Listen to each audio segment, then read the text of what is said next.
So without further ado, why don't we just go right into celebrating Hanamatsuri together?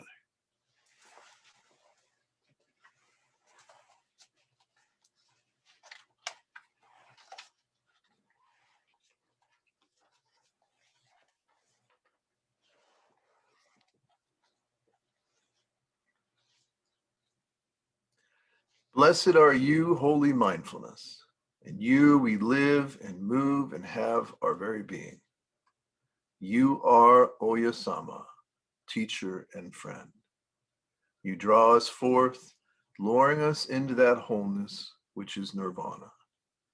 We give thanks to you for Shakyamuni the Buddha, who shows us the way through his life and through his journey into darkness and his awakening. Will you get the drum downstairs?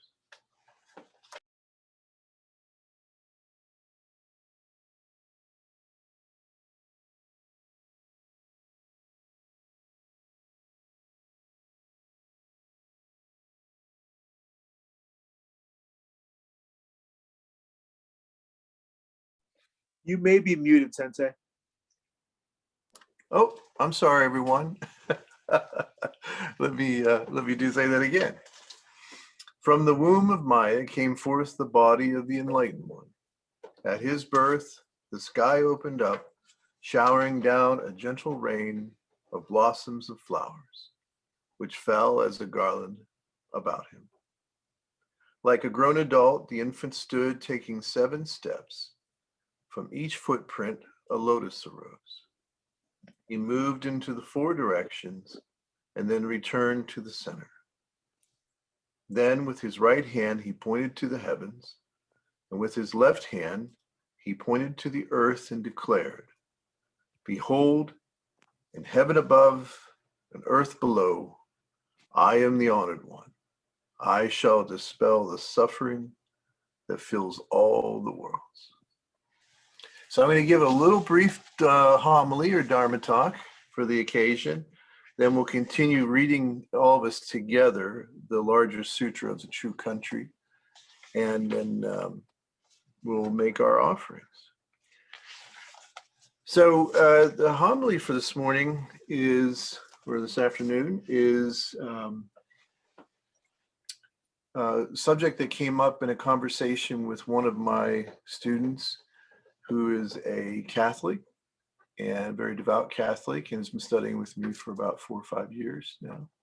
And we were talking about the idea of the incarnation and what Christ means to Christians and what Shakyamuni means to Buddhists. And so let me start off with referring to an address or a talk that was very inspirational to me. Now, I'm sure most of you have probably heard of Ralph Waldo Emerson. And Emerson, by the way, went by Waldo. So you could say, where's Waldo originated with it? But essentially, there was a very famous address or homily or talk that he gave at the Harvard Divinity School in July of 1860, I think it was 1868. And one of the greatest honors in my personal life, one of the great thrills for me, was to be able to stand in that same pulpit and give a talk where Waldo had done so many years ago. But the essence of this talk, and you can look it up online, it's very, very good. The essence of this talk was that, and he was, of course, a Christian. He was a Unitarian minister for a while, and then he had resigned from the Unitarian Church.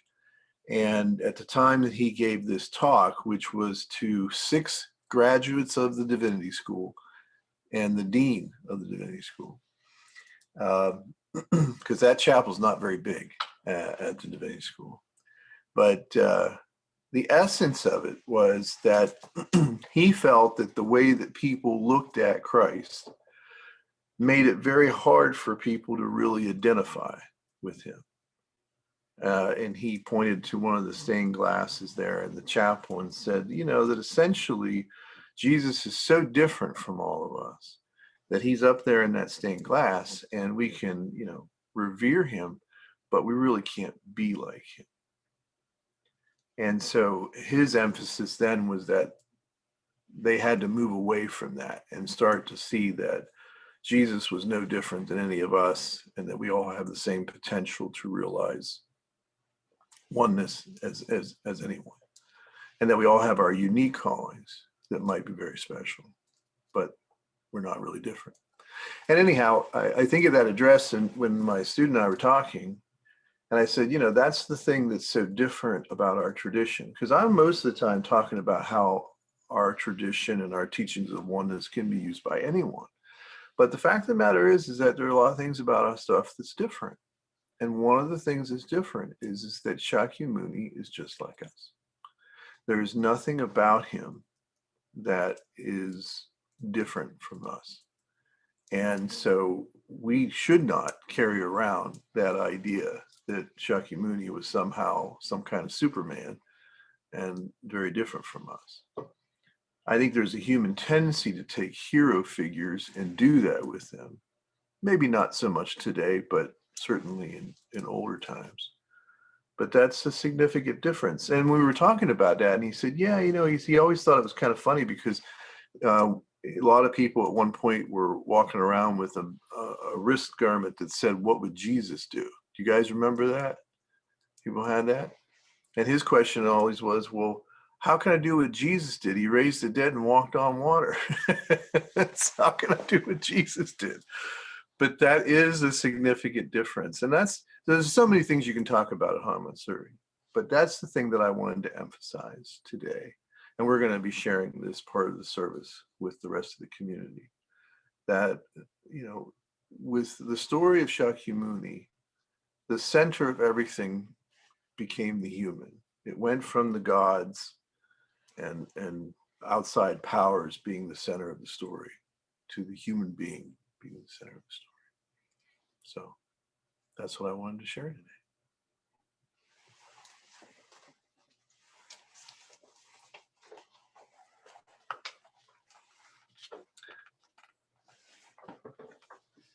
Let us say together the largest sutra of the true country of infinite light and life.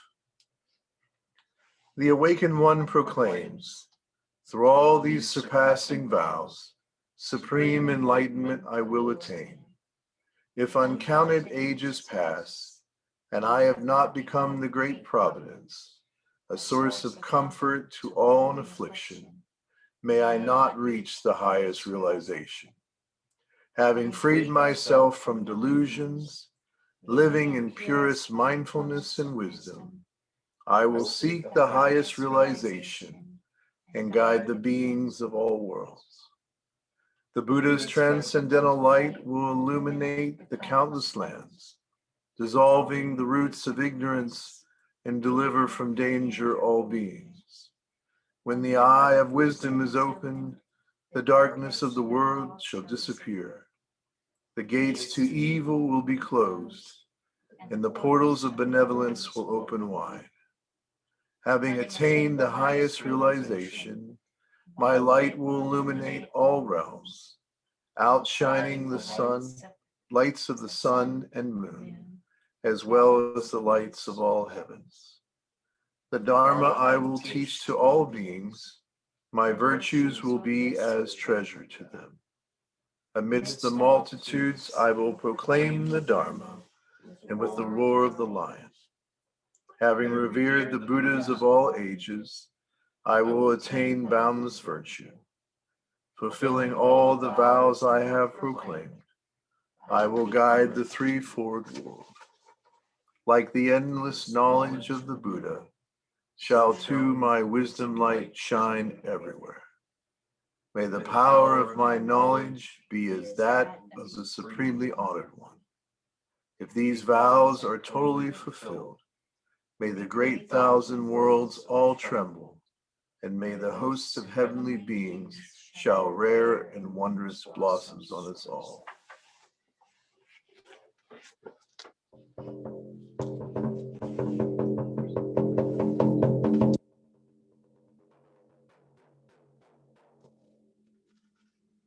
I don't know if you can see my altar or not, but Buddy just did the drum for the trembling. And now Becky is here. I'll take one of those.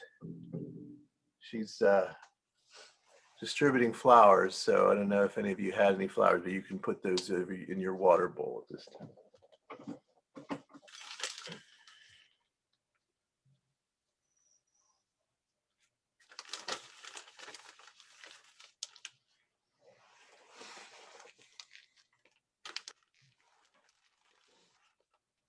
Thank you. Let's see if I can take this off here for a second just to show you. No, that's not working. That's not it. That won't work. See if I can.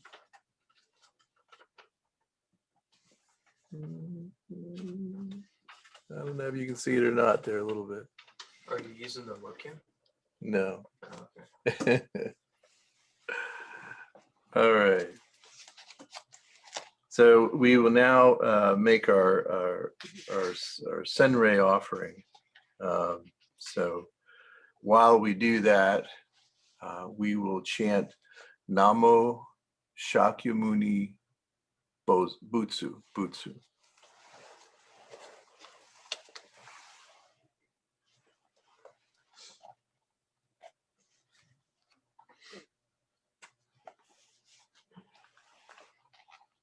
So if everyone would go ahead and make their offering at this time.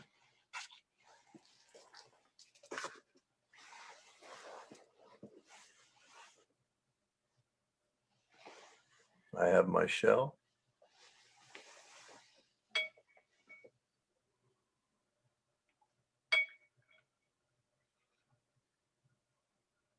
Asperse thrice.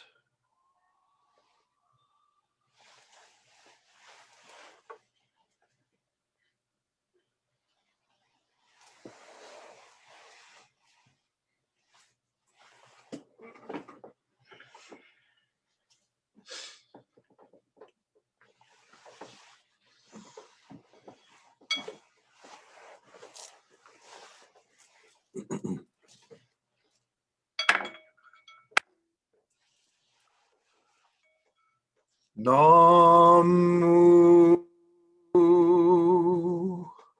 Shakyamuni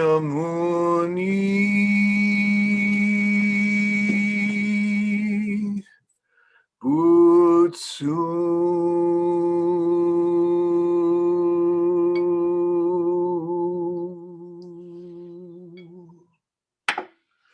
Namu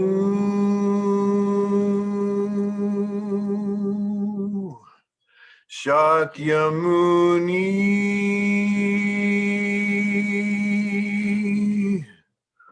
Butsu.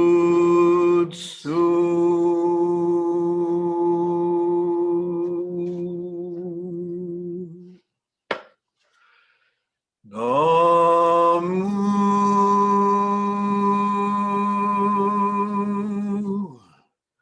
Shakyamuni Butsu.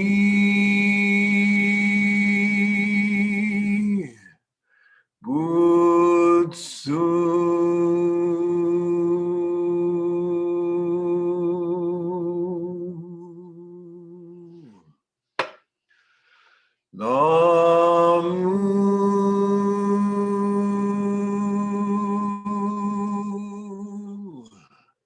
Shakyamuni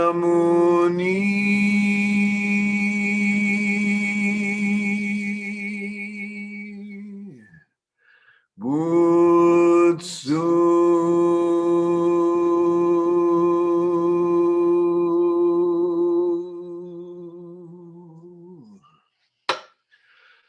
Namu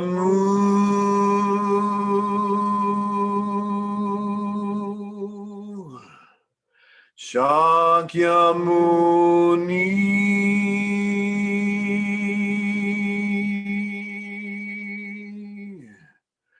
Butsu.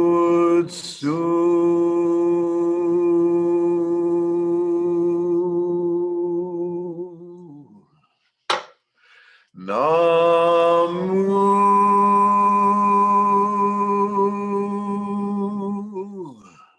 Shakyamuni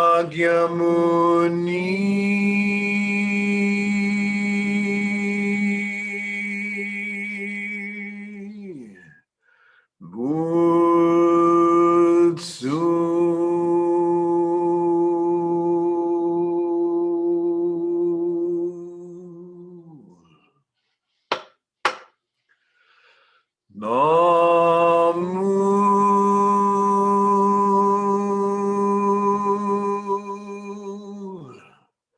Shakyamuni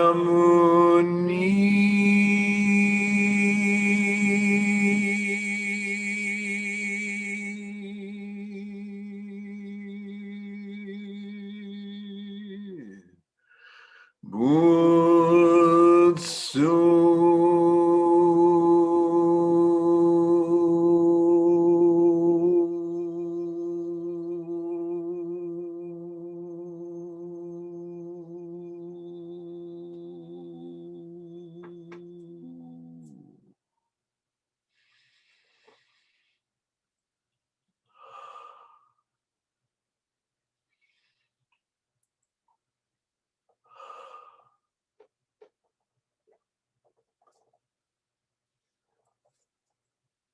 Let us abide.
The worlds did tremble, and the heavens showered forth flowers, announcing the eternal springtime. Let us rejoice in the birth of the Buddha within us all. We dedicate this celebration to all the myriad worlds. For as long as time remains and space endures, may we devote ourselves to the liberation of all beings.